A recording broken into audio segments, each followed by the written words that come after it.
লা তাকুমুস সাআ হাত্তা লা ইউকালা ফিল আরদি আল্লাহ আল্লাহ।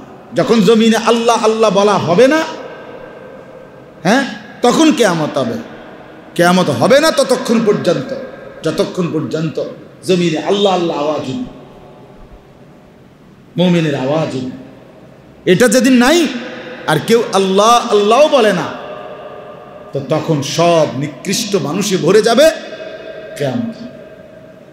ফাইদা নুফিখা ফিস সূরি নাফখাতুন ওয়াহিদা ওয়া হুমিলাতিল আরদু ওয়াল জিবালু ফাদুক্কাতা দাক্কাতান ওয়াহিদা ফায়াউমা ইদিন ওয়াকাতিল ওয়াকিআ। আল্লাহ বলেন একটা মাত্র ফু দিবে ইসরাফিল। আল্লাহ বলে বান্দা শুনে নাও, একটা ফু দিবে, একটা ফু, নাফখাতুন ওয়াহিদা, কেবল একটা ফু দেবে বান্দা। ওয়া হুমিলাতিল আরদু ওয়াল জিবাল, একসাথে জমিন তার জায়গা থেকে নড়ে যাবে, পাহাড়গুলো জায়গা থেকে নড়ে যাবে, সব উঠে যাবে। ওয়া হুমিলাতিল আরদু ওয়াল জিবালু ফাদুক্কাতা দাক্কাতান ওয়াহিদা, একসাথে জমিন এবং পাহাড় সবটাই চূর্ণ বিচূর্ণ হয়ে পাউডার হয়ে যাবে।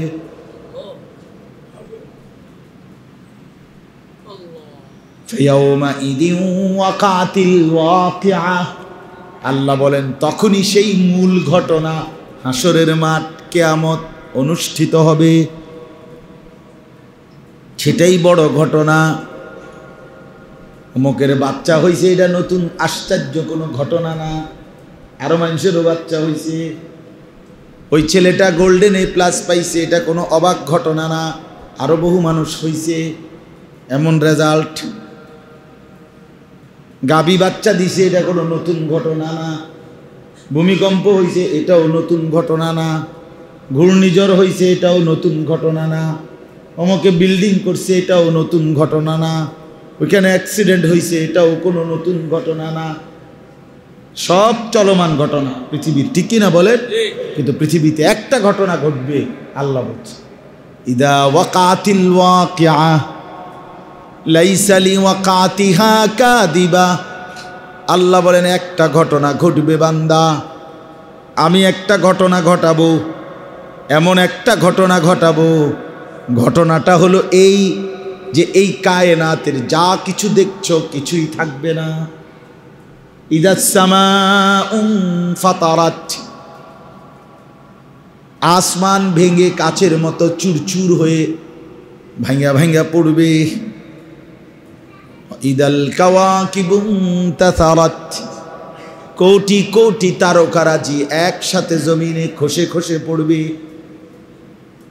ওয়া ইদাল বিহারু ফুজ্জিরাত, সব সাগর নদীর পানিগুলো উত্তপ্ত হয়ে টকবক করে শূন্যে মিলিয়ে যাবে।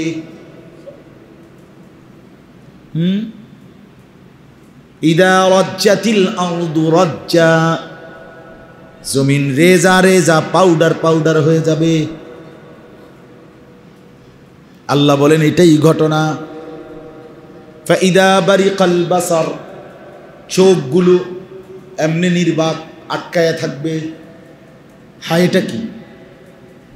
ওয়া খাসাফাল কামার, চাঁদ আলোহীন হয়ে যাবে। ওয়া জুমিআ শামসু ওয়াল কামার, সূর্য চন্দ্র এক হয়ে যাবে। ইয়াকুলুল ইনসানু ইয়াউমাইদিন আইনাল মাফার, মানুষগুলো পাগলের মতো দৌড়তে দৌড়তে বলবে হায় পালাবো কোথায়।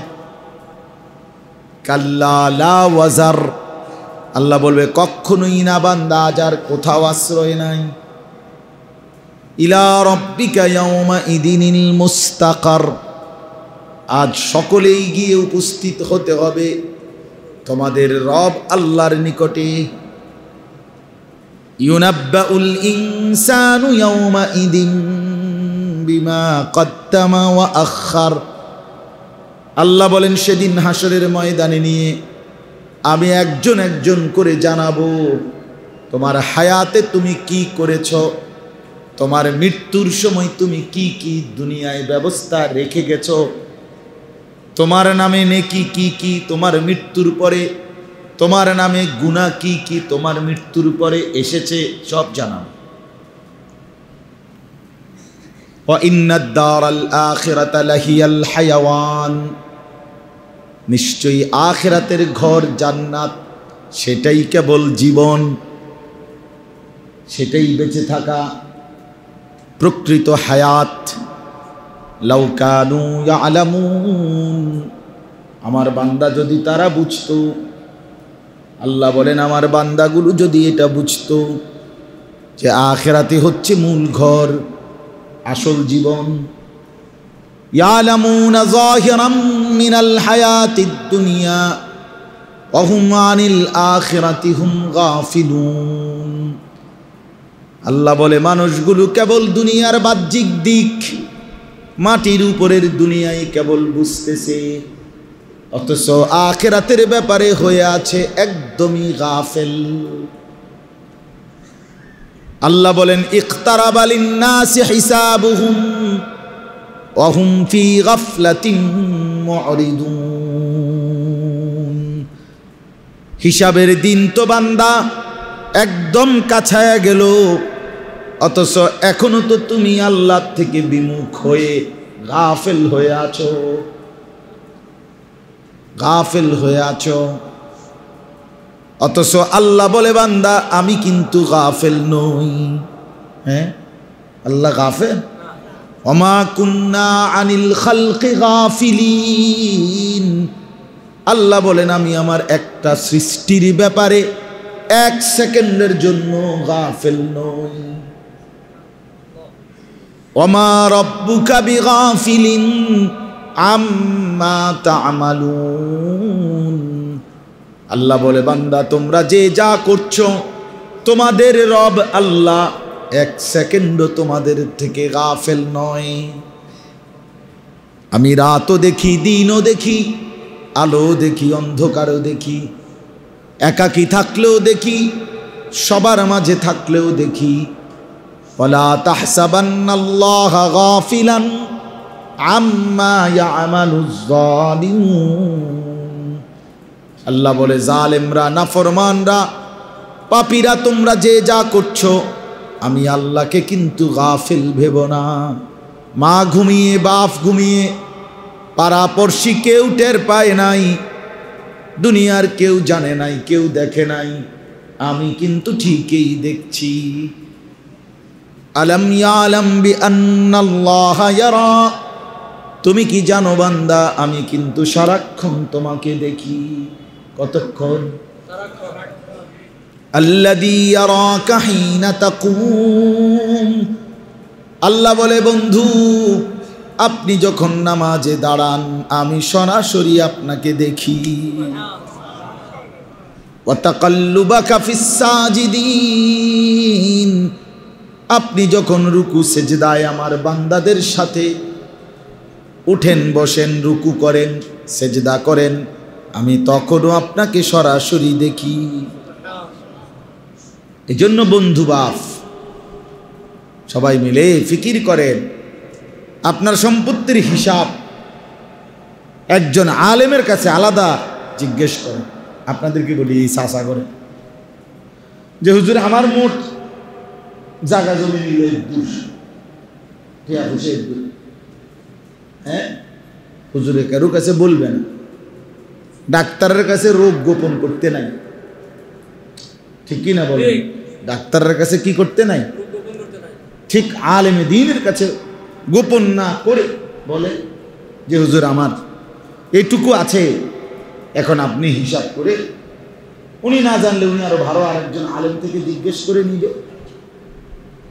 আপনি আমার হিসাব করে দেন। তিনটা জিনিস সবসময় জরুরি সম্পদের ক্ষেত্রে, তিনটা জিনিস নজর রাখা বাধ্যতামূলক। একটা হলো আমার উপরে জাকাত ফরজ হলো কিনা, দুই আমার উপরে কোরবানি ওয়াজিব হলো কিনা, তিন আমার উপরে হজ ফরজ হলো। কারণ এই তিনটা হলো ফরজ ওয়াজিব।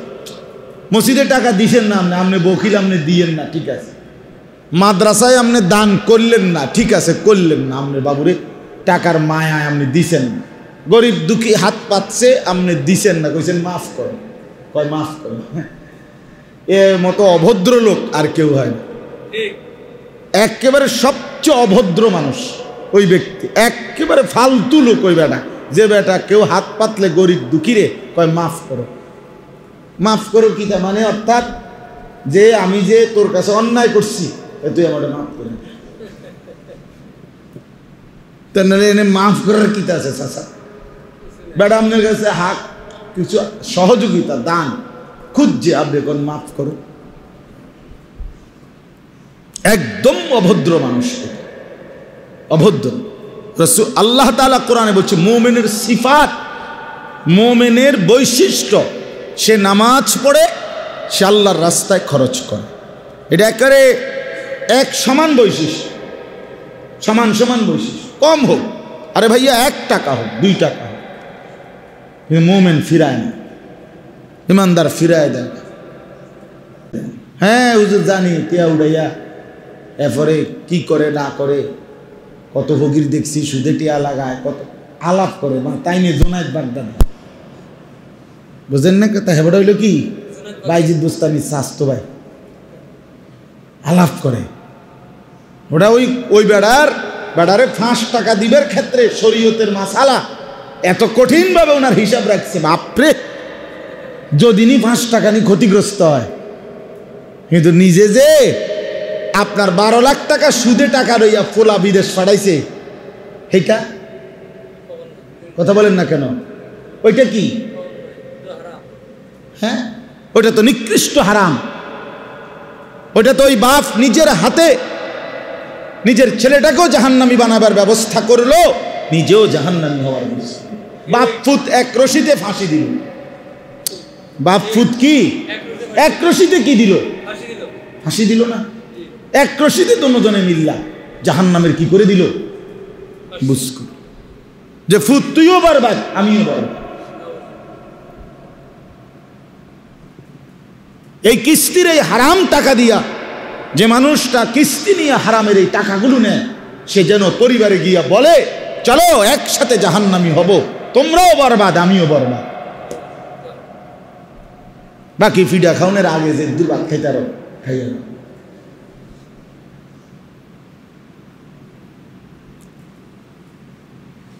এজন্য দয়া করে নিজের উপরে কদর করেন।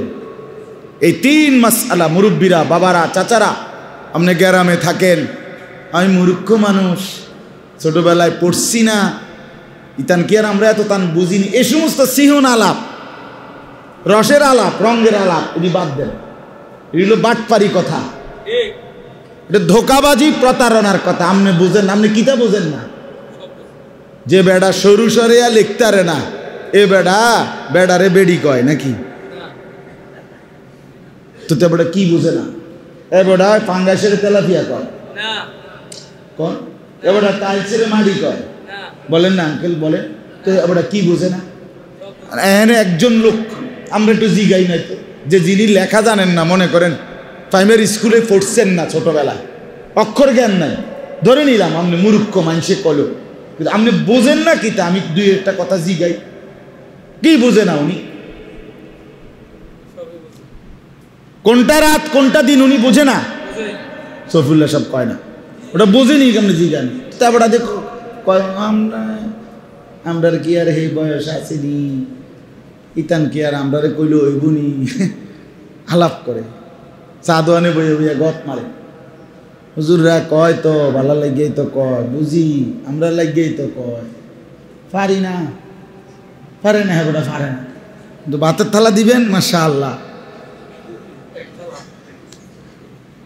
ভাতের পরে আবার কইবেন আপনি ঘন্টাখানিক পরে বুট মুড়ি খাবেন নি, দাও আপেল মালটা খাবেন নি। হ্যাঁ, মানে দুনিয়া পুরাটা ভোগ করতেছে, আখেরাত বলে বুঝে না। কবর বুঝে না উনি, আখেরাত বুঝে না। এটা বললে হবে আপনি এনে বুঝ করলেন, আমারে আপনি বুঝ দিয়ে দিলেন আখেরাতে, কবরে, পরকালে বাপ। এই জন্য আমি একটু শক্ত বললাম, মনে কিছু নিয়েন না, কিন্তু বুঝার জন্য বলছি। খামখেয়ালি করেন না, বোঝেন না বলতে কিছু নাই। কোন মুসলমান সে মুরুক্ষ না মুরুক্ষর 14 গোষ্ঠীও আপনি বুঝার না বুঝার কিছু না। ইসলাম একদম আলোকিত, সহজ। ইসলাম কি? আদ-দীনু ইউসরুন। নবী সাল্লাল্লাহু আলাইহি সাল্লাম বলছেন দ্বীন সহজ। কোরআনে আল্লাহ বলছেন আমি বান্দা ইউরিদুল্লাহু বিকুমুল ইউসরা ওয়ালা ইউরিদু বিকুমুল উসরা। আমি আল্লাহ তোমাদের জন্য সর্ব বিষয়ে সহজ করতে চেয়েছি, কোনো কিছুতেই আমি আল্লাহ কঠিন করি নাই। কোরআনের আয়াত না? আল্লাহ কোরআনে বলছে ওয়ালাকাদ ইয়াসসারনাল কুরআনা লিযিকরি ফাহাল মিন মুদ্দাকির।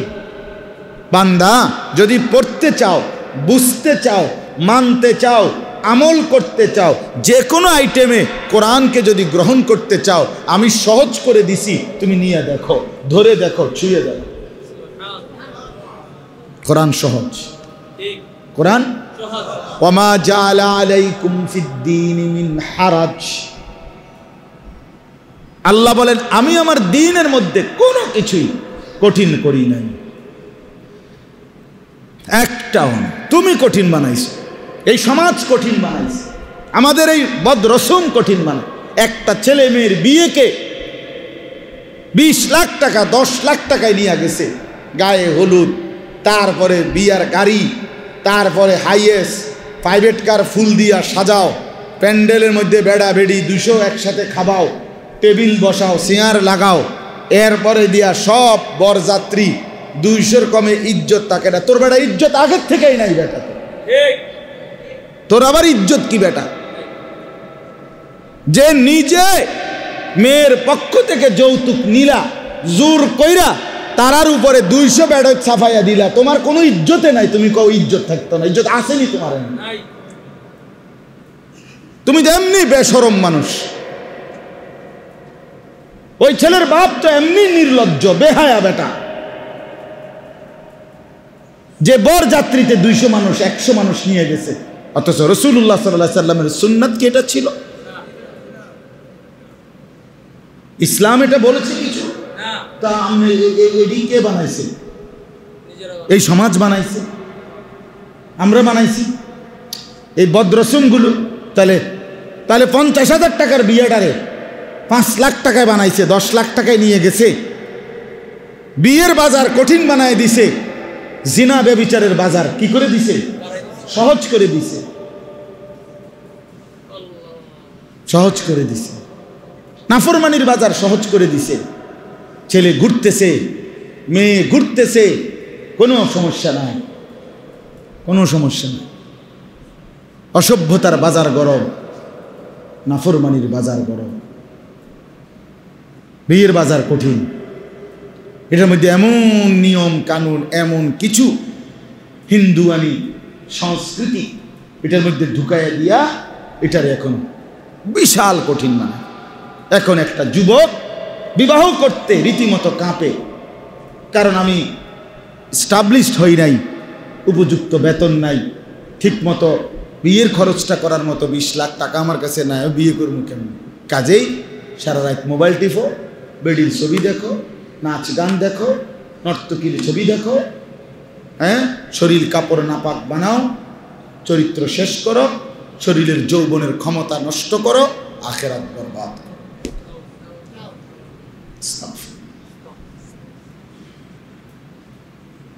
আপনি যদি বলেন সবাই খারাপ না হুজুর, আমি কই চিনি সবাই খারাপ? এই পৃথিবীর কোনো অপরাধেই এটাই কথা যে সবাই করে না, এটা তো সহজ। এ সবাই করে না দেখেই তো পৃথিবী এখনো টিকে রয়েছে মিয়া, কথা বুঝছেন না? কথা এজন্যই তো পৃথিবী টিকে আছে। সব যদি বরবাদ হয়ে যাইতো তো আসমানও থাকতো না, জমিনও থাকতো না, সূর্য চন্দ্র উঠতো না। এটাই তো বাস্তব। লা তাকুমুস সাআতু ইল্লা আলা শিরারিল খালক। নবী সাল্লাল্লাহু আলাইহি সাল্লাম বলছেন কিয়ামত হবে না, হবে তাদের উপরে কিয়ামত যখন ইসরাফিল ফু দিবে। আজীব কথা, নবীজি বলছেন মিয়া, ওই সময় জমিনে শুধুই কেবল ওই মানুষগুলো থাকবে যারা সকলেই নিকৃষ্ট। এটা হাদিস, কসম খোদার ভাইয়া। সবাই কি? সমান তালে নিকৃষ্ট, একজনও ভালো মানুষ নাই।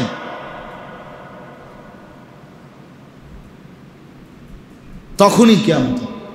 শেরারুল খালক, সৃষ্টির নিকৃষ্ট প্রাণী যখন হবে মানুষ সবাই, তখন কিয়ামত হবে, তখন কিয়ামত হবে। হ্যাঁ, লা তাকুমুস সাআ হাত্তা লা ইউকালা ফিল আরদি আল্লাহ আল্লাহ। যখন জমিনে আল্লাহ আল্লাহ বলা হবে না, হ্যাঁ, তখন কিয়ামত হবে। কিয়ামত হবে না ততক্ষণ পর্যন্ত, যতক্ষণ পর্যন্ত জমিনে আল্লাহ আল্লাহ আওয়াজ, মুমিনের আওয়াজ। এটা যেদিন নাই আর কেউ আল্লাহ আল্লাহও বলে না, তো তখন সব নিকৃষ্ট মানুষে ভরে যাবে কিয়ামত। فإذا نفخ في الصور نفخة واحدة وحملت الأرض والجبال فدكتا دكة واحدة فيومئذ وقعت الواقعة। আল্লাহ বলেন একটা মাত্র ফু দিবে ইসরাফিল। আল্লাহ বলে বান্দা শুনে নাও, একটা ফু দিবে, একটা ফু, নাফখাতুন ওয়াহিদা, কেবল একটা ফু দেবে বান্দা। হুমিলাতিল আরদু ওয়াল জিবাল, একসাথে জমিন তার জায়গা থেকে নড়ে যাবে, পাহাড়গুলো জায়গা থেকে নড়ে যাবে, সব উঠে যাবে।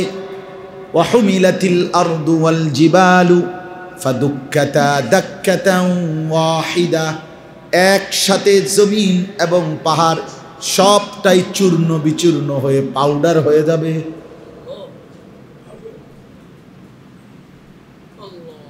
ফিয়াউমাইদিন ওয়াকাতিল ওয়াকিআ, আল্লাহ বলেন তখনই সেই মূল ঘটনা, হাসরের মাঠ, কিয়ামত অনুষ্ঠিত হবে।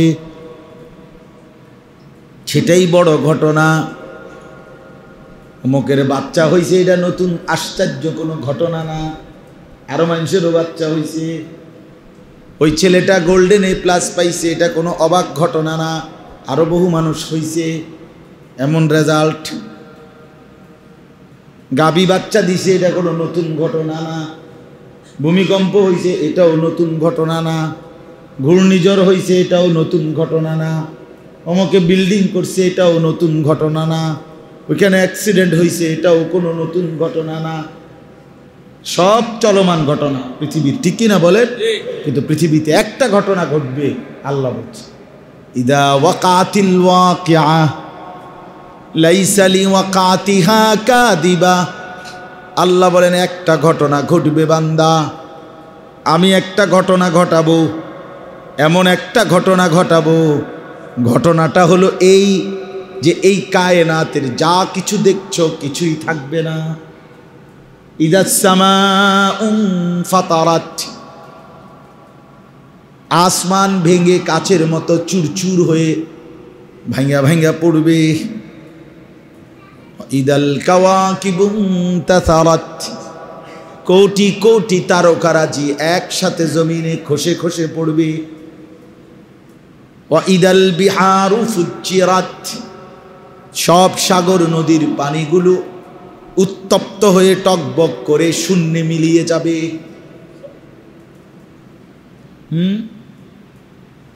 ইদা রাজ্জাতিল আরদু রাজ্জা, জমিন রেজা রেজা পাউডার পাউডার হয়ে যাবে। আল্লাহ বলেন এটাই ঘটনা। ফাইদা বারিকাল বাসার, চোখগুলো এমনি নির্বাক আটকায়া থাকবে।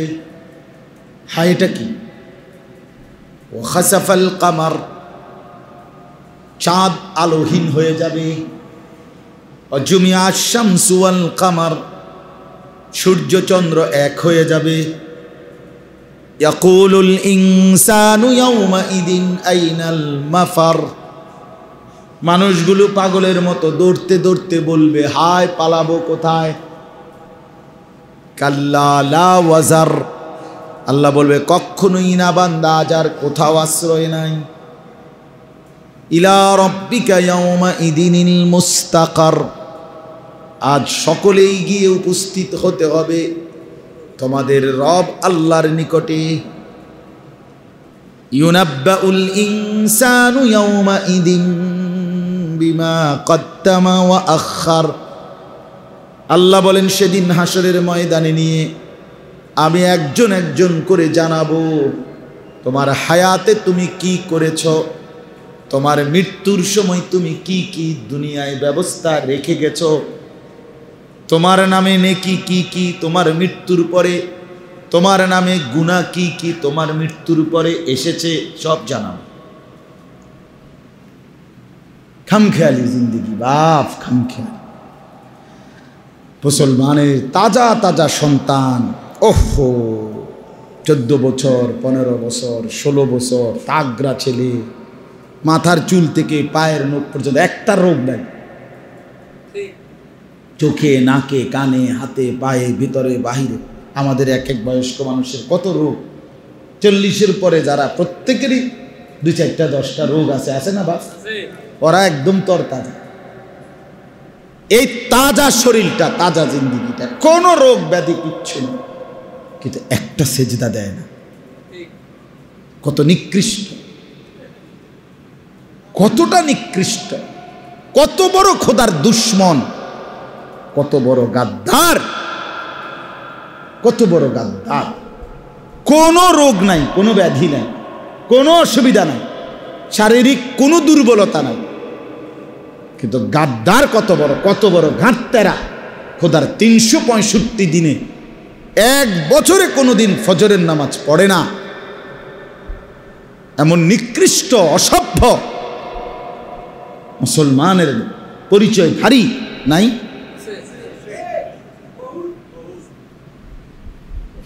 তুই কত বড় নিকৃষ্ট রে! তুই কোন মার ঘরে জন্ম নিলি? তুই কোন বাবার ঘরে বড় হইলি? তোরে কোন মা 2টা বছর দুধ পান করাইল?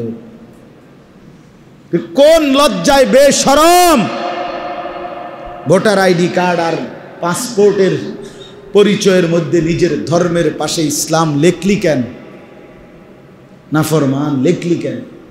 তুই তো সেজদা করস না, তোর তো আল্লাহ পছন্দ না, তোর তো নবী পছন্দ না, তোর চুল দিয়ে তুই নবীর সাথে বিদ্রুপ করো, তুমি দাড়ি কাইটা নবীর সাথে বিদ্রুপ করো, তুমি কোনোদিন মিসওয়াক ব্যবহার করতে চাও না, তুমি কোনোদিন দস্তরখান বিছাইতে চাও না, তোমার ঘরে কোনোদিন টেলিভিশন বন্ধ হয় না, তোমার রোজগারের মধ্যে সুদ ঘুষ বাটপারি বন্ধ হয় না, তুমি কোনো দিক থেকেই তো ইসলামের সাথে মিল রাখতে চাও না, নবীর সাথে মিল রাখতে চাও না, তাহলে তুমি বেহায়া নির্লজ্জ নিজেরে মুসলমান বলো কেন?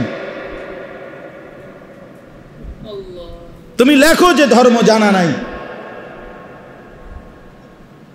এটা লেখো কমপক্ষে। ঠিক আছে, হিন্দু বৌদ্ধ লেখো না, এটা লেখো, বলে ভাই জানা নাই, আমি ফেলাস্টিক, আমি ফালতু মানুষ, যার জীবনের নিজস্ব কোনো কি নাই, ব্যক্তিত্ব নাই। হ্যাঁ হ্যাঁ, যাদের চুল বছরে 3 বার বদলায় বিভিন্ন, তোমার ব্যক্তিত্বহীন তুমি। আমি বললাম, ছেলেরা তোমার করে বললাম, চ্যালেঞ্জ করো, তোমার জেনারেল কোনো পড়ালেখা দিয়ে বুঝাও, তাহলে ব্যক্তিত্ব কাকে বলে? আত্মমর্যাদা নাই তোমার, আত্মসম্মান নাই, তোমার নিজস্ব কোনো ব্যক্তিত্ব বলতে কিছু নাই। তারে যখন যেটা দেখে হেতের এটা, তো এটা কি স্বাভাবিক মানুষ? মোমেন তো সে, ইমানদার তো সে, আত্মমর্যাদা সম্পন্ন ব্যক্তি সে, যে পৃথিবী উল্টে যাক আমি আমার আদর্শ থেকে এক চুল নড়ব না, এটারই তো বলে ব্যক্তি। আমরা কবিতা পড়ছি কবি নজরুলের, আরব দেশের মানুষ, কোরাইশ আরবের মানুষ, আল্লাহ তাআলা এদেরকে নবীজির সাহাবী হওয়ার জন্য কবুল করলেন কেন?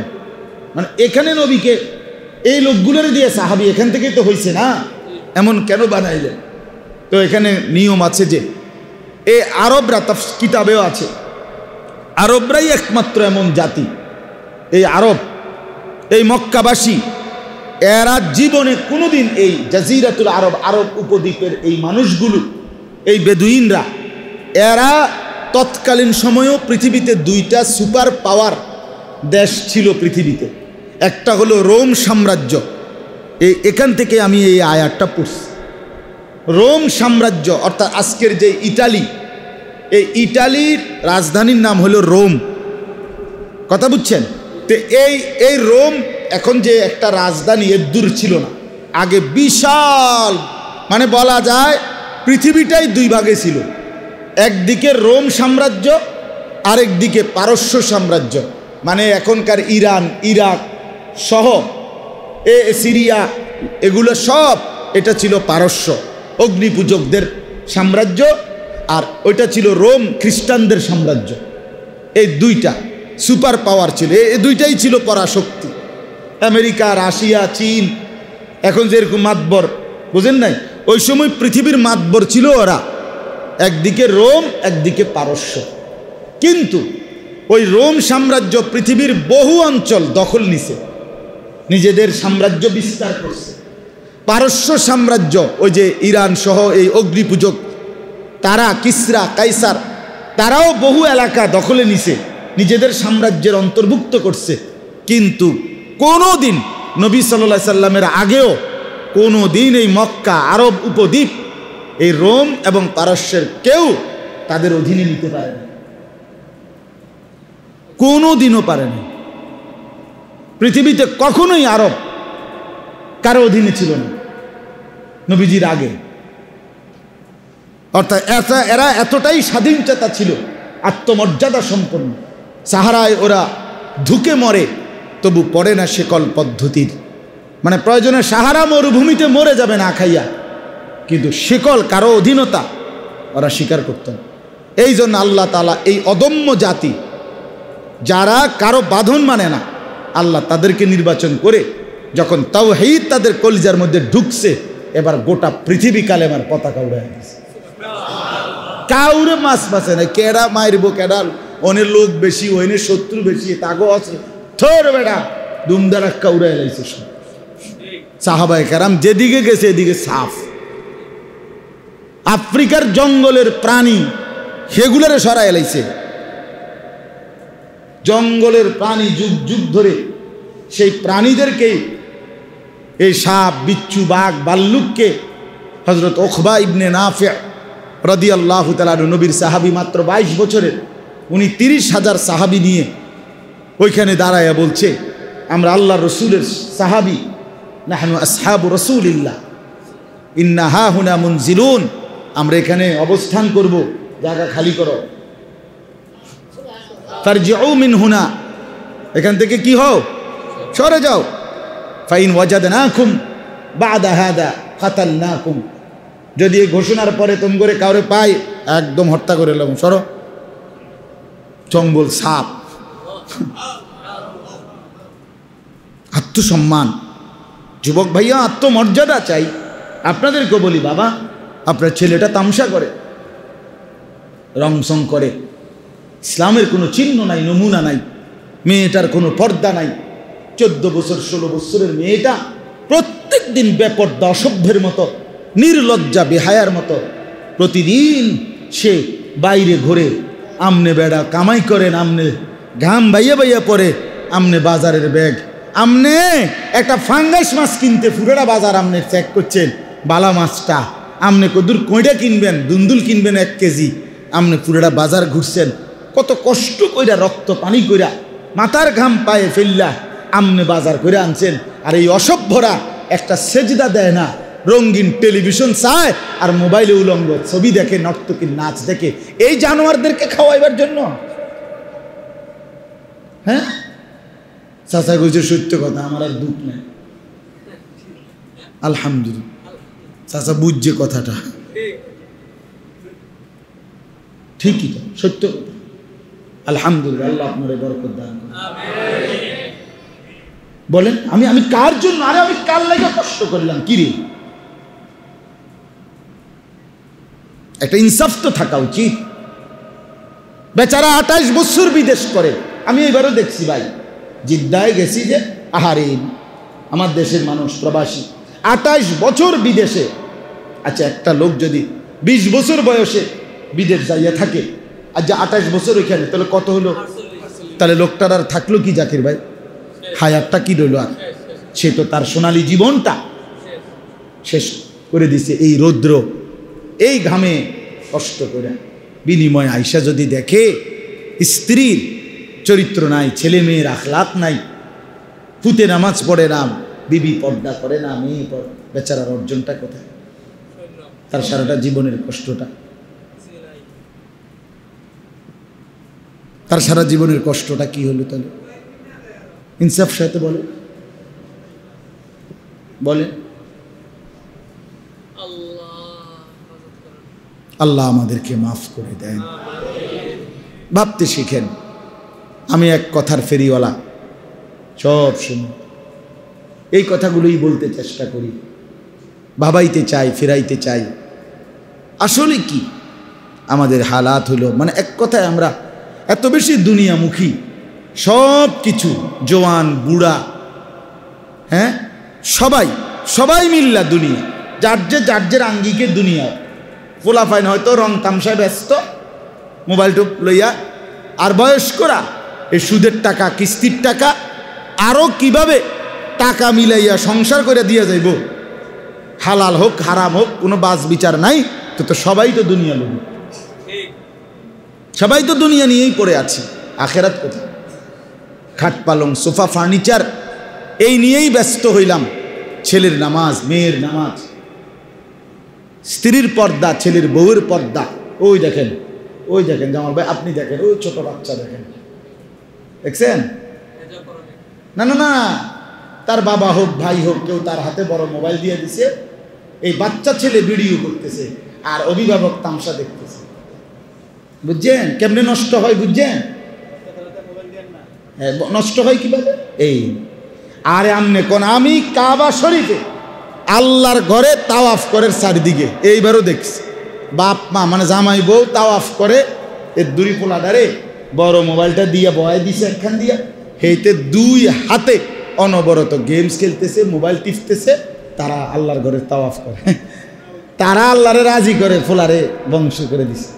তারে কইছে যে তুই এনে, আমি বললাম আমার সাথে তারা যে তারে যেই জিন সোয়ার করে দিছে তার হাতে, আশা করা যায় এরা যদি 2 দিন পরও আইয়া এনে খোঁজে এরে তে আড়াইতো না, না না হেতে আড়াইতো, যদি শুধু এমবি থাকে আড়াইবার সম্ভাবনা আছে, যদি এমবি না থাকে, ব্যাটারি যদি চার্জ থাকে না, এতে হেতে আড়াইতো না। তারা তো মেইন ওষুধ দিয়ে দিছে, তার হাতে যখন মোবাইল দিয়ে তারে বয়াই দিছে তে আর আড়াইতো না। তে এবার 2-4-10 ঘন্টাও আপনারা ঘুরতেন পারেন, হেতে নষ্ট, তে বরবাদ হয়ে যাক, অসুবিধা কি, হারাবে না।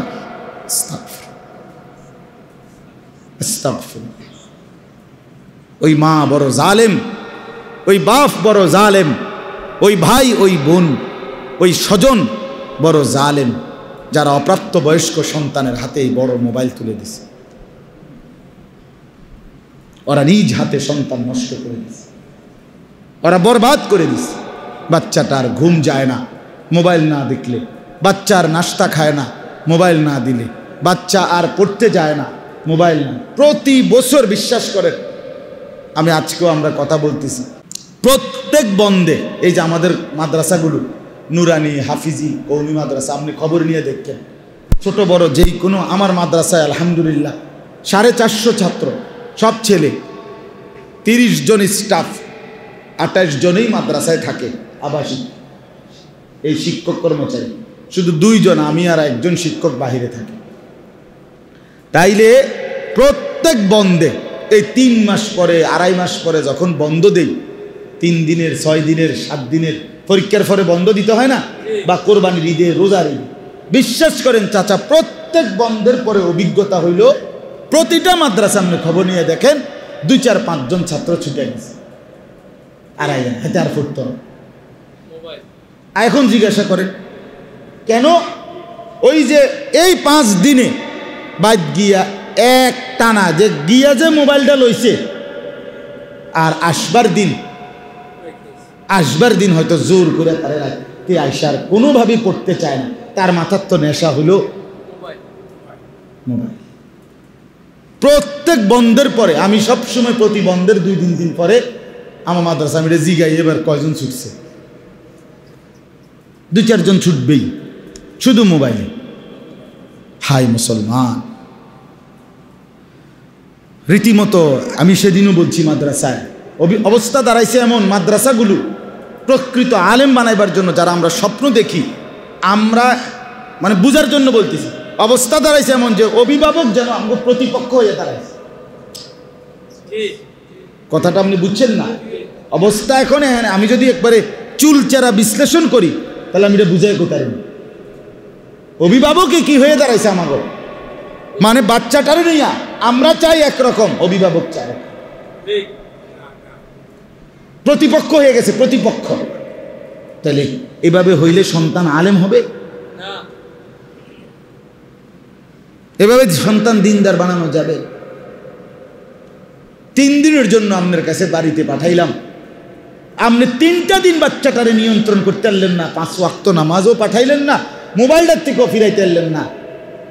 তো আমরা আপনার 3 মাস তারে মাদ্রাসায় কেমনে রাখলাম বলেন? আমরা কি যাওয়ার সময় বন্ধের দিন কি তার কোনো ইঞ্জেকশন দিয়ে দাও যে যাতে করে আর মোবাইল ধরতে না পারি? এটা এরকম কোনো ইঞ্জেকশন আছে আমার কাছে? তো আমি কি দিয়ে হাতে কি দিয়ে দেবো? যদি ইঞ্জেকশন থাকতো তাহলে একটা ইঞ্জেকশন দিয়ে দিতাম যে এই 3 দিন তার হাত পাওয়া অবশ থাকে, আসতে গিয়ে 3 দিন পরে এটা কি হয়। তাহলে এটা পাঠাই। এবং 2 নম্বর কথা হইল, সন্তানটাকে পাঠানো তো হইছে বাবার কাছে, মার কাছে, কোনো দুশ্মনের কাছে পাঠাইছে? তো তাহলে আপন মা বাপের হাতে সন্তান নষ্ট হবে। আপন মা বাপ থাকতে সন্তান একদিনও ফজরের নামাজ পড়ে না এমন নাফরমান সন্তান মুসলমানের ঘরে ঘুমায় কেমনে? তার বাপ কোথায়, মা কোথায়, তারা বাচ্চা রয়েছে কেমনে বলেন? তারা বাচ্চা রইল কিভাবে? এভাবে বুঝি আমরা সবাই হাল ছেড়ে দিলে, এভাবে আমরা যদি ব্যর্থ হয়ে যাই বাপ, তো এই সমাজটা ধরে রাখবে কে? মুসলমানের ঈমান আমল ফেরাবে কে বাজান বলেন না? আমাদের ওয়াজ, এই একজনের ওয়াজ, 2 জনের ওয়াজ, শুক্রবারে জুমার নামাজের 30-40 মিনিটের বয়ান দিয়া 1 সপ্তাহের গুনাহ, প্রতিদিনকার টেলিভিশন, প্রতিদিন নাফরমানি, সব কি এটা এটাকে তাবিজ সম্ভব? এটা সবাই মিলে উদ্যোগ না নিলে সম্ভব এটা? তাইলে আপনাদের কাছে আমি অনুরোধ করছি, মাদ্রাসাগুলো নিয়েও আমরা খুব পেরেশানি করতেছি, কেমনে কি করা, বাচ্চাদেরকে দিন শেখানো, আলেম বানানো, সর্বদিকেই ষড়যন্ত্র বাপ, সর্বদিকে। বাচ্চাকে যদি সব সময় খেলার উপকরণ, বাচ্চাটাকে যদি সারাক্ষণ এই আধুনিক প্রযুক্তির এই যন্ত্রপাতি, রাতের 1:30 বাজে মনে করেন আহলাদি বাপ, সে মোবাইল কিনা, আরে ঘড়ি কিনে আনছে, হুজুররা জানে এটা ঘড়ি, কিন্তু কিছুদিন আগে টের পাইছে এটা ঘড়ি না, এটা মূলত মোবাইল, এটার ভিতরে মোবাইল আছে। আমি তো শূন্য বাঘ, আমি আর জীবনেও শুনছি না, এই 3-4 দিন আগে আমার মাদ্রাসার এক ছাত্র বিদায় করে দিছে এই কারণে, সে রাতের 1:30-2টা বাজে গিয়া পরে ফলাই হাতের লগের 4-5 জন উঠাইয়া ওই টাইমটা গভীর রাতে বইয়া বইয়া মোবাইল দেয়, কি দিয়া? হাতের ঘড়ি, হাত ঘড়ি। মাদ্রাসার সিসি ক্যামেরা আছে, রোমেও আছে, এই সিসি ক্যামেরায় পরে বুঝছে আমাদের হুজুর নাজেম সাহেব, যে হুজুর এই দেখছেন কি জঘন্য মানুষ, কেমনি কি করবো কোন, কেমনে কি করবো? এটা তো ফু না বাজান, যে ফু দিলাম আর সে আলেম হয়ে গেল, ফু দিলাম তাবিজ দিলাম, এমন কিছু চলে না। আমরা সবাই মিলে ভাবি, সবাই মিলে আল্লাহ তাআলা দ্বীনের উপরে ফিরতে চেষ্টা করেন। আমি এই আয়াতের তর্জমা শুনাই, এই বিষয়েই কথা, এই তাইলেই আমার কথা শেষ। মূলত মূল বক্তব্য হলো এই কথাটা, ওই এক দরজার থেকে কি হয়েছে, এই সবগুলো কথা হয়েছে আলহামদুলিল্লাহ। হ্যাঁ, মনে নাই এই যে দরজার কথা কইতে গিয়ে যে যাতে না বসে, এখান থেকেই কথারে চলে গেছে, অসুবিধা নাই। আমরা আপনাদের কাছে বুঝাইতে চাইলাম, আপনারা যে কয়জন অভিভাবক আছেন, ছেলের বাপ, মেয়ের বাপ, স্ত্রীর স্বামী, আমার বাপ, আপনারা যদি সবাই যত্নবান না হন, এই সমাজ টিকবে না, বিশ্বাস করেন না, টিকবে না। ভাত মাছ খাবে, ঘর বেরিয়ে থাকবে, কিন্তু একদিন মানুষে আর জানোয়ারে পার্থক্য করা যাবে না। মানুষে আর হাইওয়ানে কি করা যাবে না, পার্থক্য করা যাবে না। অচিরেই এমন হচ্ছে এবং হয়ে গেছে, মুশকিল হয়ে যাবে, সবার জন্য কষ্টকর হয়ে যাবে। শুধু এই জন্য খাট পালক সোফা ফার্নিচারের দিকে নজর না, দ্বীনের দিকে। আপনি মজবুতির সাথে নিজে আগে দ্বীনের উপরে উঠেন, আপনার পরিবারকেও দ্বীনের উপরে তোলেন। কোরআনে আল্লাহ কি বলছে শুনেন, সূরা রোম 21 নম্বর পারা 30 নম্বর সূরা রোম। এই যে রোমের কথা এখন কইলাম, ইটালির রাজধানী বললাম না কি, এটা ইটালির রাজধানী হিসাবে না, ওই সময় যে রোম সাম্রাজ্য ছিল, পৃথিবীর সবচেয়ে সুপার পাওয়ার শক্তিশালী দুইটা সাম্রাজ্য ছিল, একটা রোম সাম্রাজ্য আর একটা হলো পারস্য। যেমন ইদানিংকালের সবচেয়ে বড় সাম্রাজ্য ছিল ব্রিটিশ সাম্রাজ্য, মানে গত 100-200 বছর 300 বছরের ভিতরে ছিল পৃথিবীতে সবচেয়ে বড় সাম্রাজ্য ছিল কি, ব্রিটিশ এম্পায়ার, ব্রিটিশ সাম্রাজ্য। মুসলমানদের সবচেয়ে বড় সাম্রাজ্য ছিল ইদানিংকালে ওসমানী সাম্রাজ্য, যেটা তুরস্ক কেন্দ্রের মধ্যে, অর্থাৎ ইস্তাম্বুল, এই তুর্কি সাম্রাজ্য যেটা কয়, অটোমান সাম্রাজ্য কয়, এই তুর্কি ওসমানী খেলাফত। তো এই রোম সাম্রাজ্যের একটা গুরুত্বপূর্ণ ঘটনা, ওই সময় খ্রিস্টানদের রোম সাম্রাজ্যের সাথে মুসলমানদের বহু যুদ্ধ হয়েছে, এবং রোম সাম্রাজ্যের সাথে পারস্য সাম্রাজ্যের যুদ্ধ বিগ্রহ হইত। এই জাতীয় কিছু ঘটনা বিষয় এই সূরাটার মধ্যে আছে বিশেষভাবে, আর অন্যান্য আলোচনাও আছে। কোরআন শরীফের সকল সূরার একটা মূল বৈশিষ্ট্য হলো, কোনো সূরাই একক কোনো বিষয়ে শুধু আলোচনা না। কোরআনের সূরার নাম যদিও একটি বিষয়, ওই বিষয়ের কিছু আলোচনা যদিও ওই সূরাতে থাকে, কিন্তু আরও একাধিক ঘুরে ফিরে বারংবার আল্লাহ তাআলা তাওহীদ, রিসালাত, আখিরাত, এই 3 জিনিসের আলোচনা ঘুরে ফিরে বারবারই আল্লাহ তাআলা কোরআনে করছে।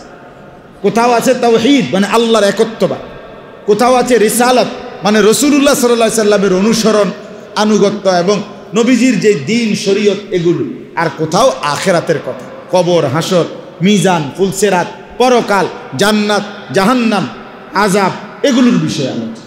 এই আলোচনা আছে ঘুরে ফিরে কোরআনুল কারীম সব সূরাতে আছে। তো এই সূরার মধ্যে আল্লাহ তাআলা এই 30 নম্বর আয়াতের আগে শিরিকের ব্যাপারে আল্লাহ অনেক কথা বলছেন। শিরিক যারা করে আল্লাহ তাআলা অনেকভাবে তাদেরকে বুঝাইছেন যে তোমরা একজন সুস্থ স্বাভাবিক মানুষ যার বিবেক বুদ্ধি বোধ আছে, সে আল্লাহর সাথে কাউকে শিরিক করতে পারে, যে এটা বুঝে যে সব কিছু যিনি নিয়ন্ত্রণ করে, আমি সামান্য মাজার, সামান্য খাজা, সামান্য ডেকচিরে, সামান্য একটা মাছেরে গাছেরে আমি কি বানায় নিলাম যে সে আমারে বাচ্চা দিবে, সে আমার প্রয়োজন পূরণ করবে। হ্যাঁ, এটা কি সামান্য বিবেক বুদ্ধি, মাথার তার যদি 2-1টাও থাকে, তাইলেও তো এই বেটার দ্বারা এটা হওয়ার কথা না। সুস্থ স্বাভাবিক বিবেকবান ন্যূনতম আকল দেমাগ যারা আছে, সে শিরিক করতে পারে না। কথা বুঝছেন কি না? এজন্য শিরক থেকে মুক্ত ঈমান বাধ্যতামূলক, মনে রাখবেন। শিরিক মুক্ত ঈমান চাই। আমনে কালেমা লা ইলাহা ইল্লাল্লাহ মুহাম্মাদুর রাসূলুল্লাহ এটা তো মুখস্থ পারেন, এটা হলো এক কথা, মানে লা ইলাহা ইল্লাল্লাহটা কইতারেন মুখস্থ, এটা হলো একটা বিষয়। কিন্তু আপনার ঈমান আপনার ভিতরে শিরিক মুক্ত হয়ে আছে কিনা এটা কিন্তু ভিন্ন বিষয়, এটা কিন্তু ভিন্ন। আপনি মুখে এটা যদি উচ্চারণ করতে পারেন কিন্তু আপনার অগণিত বিশ্বাসের মধ্যে শিরিক আছে, তাহলে আপনার ঈমানের সমস্যা, আপনার ঈমানের সমস্যা। জবানে, আচরণে, উচ্চারণে শিরিক মুক্ত থাকতে হবে, শিরিক মুক্ত থাকতে হবে। আপনি যে কইলেন মেম্বার সাহেব রে কালকে মেল বইব, উপরে আল্লাহ নিচে আমনে মেম্বার, আমনের রূপে ভরসা করিয়া 20,000 দিছি, আল্লাহর রহমতে আরো মিলাইতে আছি, দিমু, টেহা লাগলে টাকা যাক, কিন্তু যেমনি যেমনি কইছে এমনি এমনি লাইন করে দেন। উপরে আল্লাহ, নিচে মেম্বর। এখন তাহলে উপরে আল্লাহ কদ্দুর, মানে সর্বোচ্চ, আর মেম্বর কয় ফিট উঠবে, মানে এটা হিসাবটা কদ্দুর। নিচে মাটির থেকে নিয়ে মেম্বর কদ্দুর, কি 6 ফিট না 5 ফিট? এই পুরাটা আল্লাহরে দিয়া, আরে হুদা 5 ফিটের লেগে কীর্তন মেম্বারে দিছে না, বুঝছেন না কথা? মেয়ের জামাইরে যে কইলেও, মেয়ের মা জামাই উর্ফে আল্লাহ, নিচে আমনে জামাই, হাতে আমনে জামাই, কি কইলেন এটা? এটা কি শিরিক নয়? এ তো শিরিক। নাউযুবিল্লাহ। এর অসংখ্য শব্দ আমাদের আছে, আমাদের জবানের ভুল উচ্চারণ বরবাদ করে দেয়। তো আল্লাহ তাআলা এখানে বলছেন, এই পূর্বে অনেকগুলো আয়াতে আল্লাহ তাআলা তার তাওহীদের, কুদরতের, একত্ববাদের, যেগুলো সব আমি করছি, এগুলো বুঝাইছে আল্লাহ অনেকগুলো। এত সুন্দর এই সূরার এই কুদরতগুলো।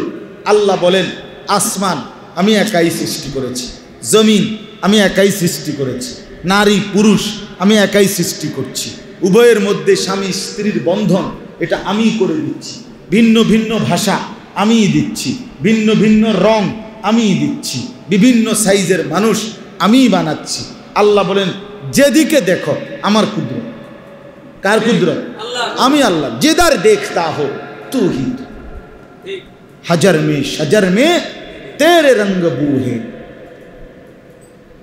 সব জায়গায় আল্লাহর কুদরত। তা আল্লাহ বলেন, এই সব কুদরত আমার, অতএব শিরিক করা, আমার সাথে কাউরে তুলনা করা, মিলানো, অন্য কারো দিকে ফেরা, এটা তো কশ্চিন কালেও উচিত না। উচিত? কথা বলেন না, উচিত? কোনোভাবেই সুখে কিংবা দুঃখে, আলো কিংবা অন্ধকারে, আনন্দ কিংবা বেদনায়, হাসি কিংবা কান্নায়, সর্বাবস্থায় মুমিন ফিরবে কার দিকে? আল্লাহর দিকে। রব্বুল মাশরিক ওয়াল মাগরিব লা ইলাহা ইল্লা হুয়া ফাত্তাখিযহু ওয়াকিলা। আল্লাহ বলেন, আমি কিন্তু পূর্ব দিগন্তের রব, পশ্চিম দিগন্তের রব, পূর্ব পশ্চিম চতুর্দিকের রব আমি আল্লাহ। লা ইলাহা ইল্লা হুয়া, আমি ছাড়া আর কোনো ইলাহা নাই। ফাত্তাখিযহু ওয়াকিলা, অতএব সকলেই আল্লাহকেই একমাত্র অভিভাবক বানাও। কাকে? আল্লাহকে। আল্লাহকে, আল্লাহকে বানাও, আল্লাহকেই বানাও। কাজে শিরিক মুক্ত থাকা জরুরি। সর্বাবস্থায় দিল আল্লাহর দিকে ফিরা। ওয়াতাবাত্তাল ইলাইহি তাবতিলা, আল্লাহ বলছে পুরো দিল ঝুঁকায় দাও আমি আল্লাহর দিকে। নবীজি বলছেন, উম্মত তোমার স্যান্ডেলের ফিতাও যদি ছিঁড়ে যায়, স্যান্ডেলের ফিতা কাউরে বইল না, আমারে আগে বলো, আল্লাহকে আগে বলো। কাকে আগে বলো? আল্লাহকে বলো, আল্লাহকে। স্যান্ডেলের ফিতা, স্যান্ডেলের ফিতা আপনার কাছে মনে হয় ছিঁড়ে গেলে তেমন কোনো কষ্ট নাই, কিন্তু ওই হজ উমরার মধ্যে মক্কা শরীফ হোটেলে যাইবার সময় অথবা আরাফাতের ময়দানে বা মিনার ময়দানে আসবার সময় যদি স্যান্ডেলের ফিতা ছিঁড়ে যায়, তো বুঝবেন স্যান্ডেল কারে কয়, ফিতা কারে। গরম কাহাকে বলে, উহা কত প্রকার ও কি কি, উদাহরণ সহ বুঝিয়ে দাও। জি জি জি। আমরা এই বছর এইবার হজ্জের সফরে আরাফাতের ময়দানে, হজের দিন বিশ্বাস করেন কার্পেট বিছাই দিছে বারান্দায়, বাহিরে তাঁবুর বাইরেও কার্পেট দিছে, আমাদের তাঁবুর পাশে। এটার উপরে জুতা দিয়ে দাঁড়াইছি। এই মনে 2 মিনিট। আরাফাতের দিন খোলা আকাশের নিচে দোয়া করা, এটা একটা সুন্নত আমল। এই 2-3 মিনিট করে করে 3-4 বার আইসি গেছি আমি, মানে মনে হয়েছে যেন আগুনের গোলা এমনি মারতেছি, ফুরে গেছে মনে হয় যেন পাওটা ফুরে গেছে, এত গরম গেছে এইবার, এত গরম। 52-53, যেখানে আমাদের দেশে 37-36 হইলে সর্বোচ্চ তাপমাত্রা। তো এই জন্য বললাম সর্বাবস্থায় কাকে মনে করা? তো এখানে আল্লাহ বলেন, এবার নবীজিকে আল্লাহ এই পিছনের এই সবগুলো কথা বলে নবীজিকে আল্লাহ বলছেন, ফা আকিম ওয়াজহাকা লিদ্দীন হানিফা।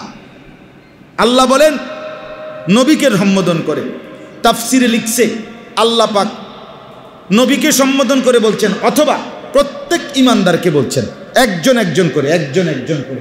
আল্লাহ বলছে তোমাকে বলছি, তোমাকে তোমাকে তোমাকে তোমাকে, একজন একজন করে, যে প্রত্যেকেই শুধুই কেবল একনিষ্ঠভাবে নিজের চেহারা, নিজের দিল, নিজের দিমাগ, নিজের জিন্দিগি, নিজের সব কিছু আমি আল্লাহ পক্ষ থেকে মনোনীত যেই দিন, এই ইসলামের দিকে ফিরিয়ে রাখো। ফাআকিম ওয়াজহাকা লিদ-দীনি হানিফা, একনিষ্ঠভাবে শুধুমাত্র আল্লাহর দ্বীনের দিকে নিজেকে ফিরায়। যা হালাল আমি তাতেই তৃপ্ত, যা আল্লাহ অনুমতি দিয়েছেন আমি তা নিয়েই তৃপ্ত। ফিতরাতাল্লাহিল্লাতী ফাতারান নাসা আলাইহা, আল্লাহ বলেন, এটা সাংঘাতিক কথা।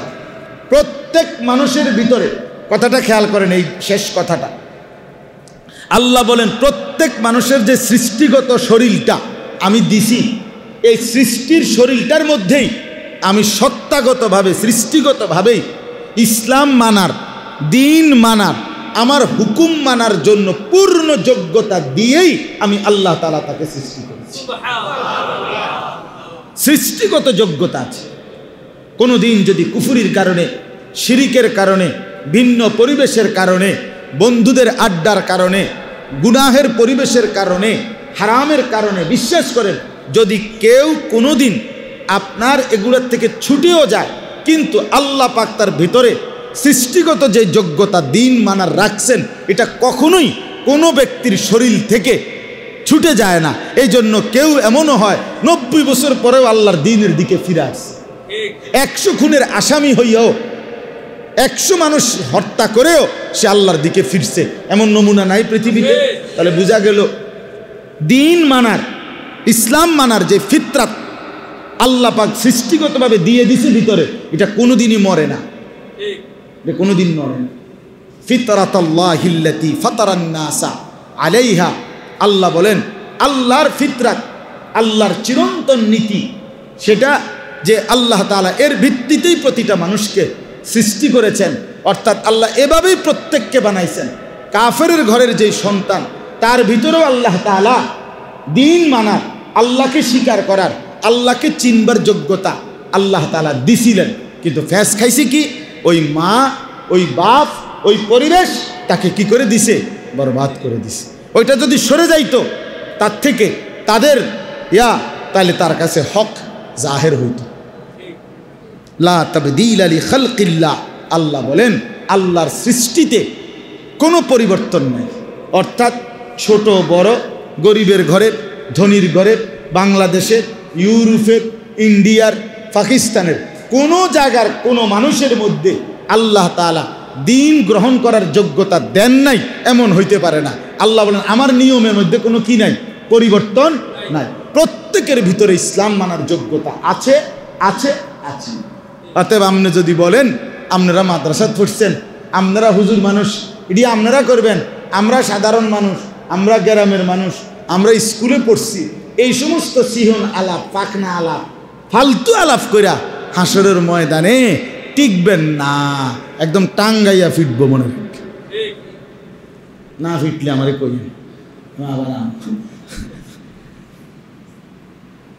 যালিকাদ দীনুল কাইয়্যিম, আল্লাহ বলেন এটাই আল্লাহর অকাট্য বিধান। কার অকাট্য বিধান? আল্লাহ। যে আল্লাহ বলেন প্রত্যেকের মধ্যেই আমি ফিতরাত, মানে আমি স্বভাবজাত যোগ্যতা দিয়েছি দিন মানার, কাজে প্রত্যেকেই দিন মানেন।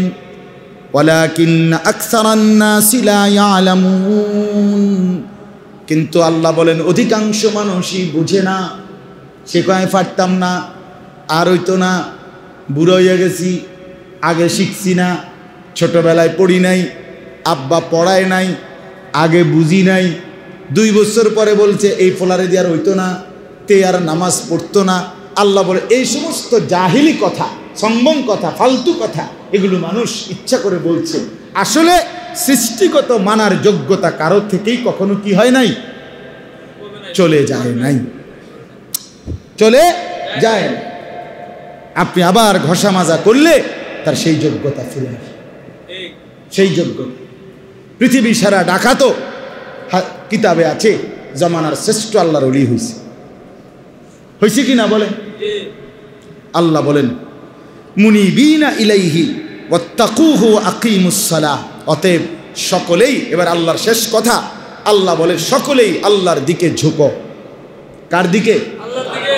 ওয়াত্তাকুহু, আল্লাহকেই ভয় করো। ওয়া আকিমুস সালাহ, সকলেই নামাজ পড়ো, নামাজ আদায় করো 5 ওয়াক্ত।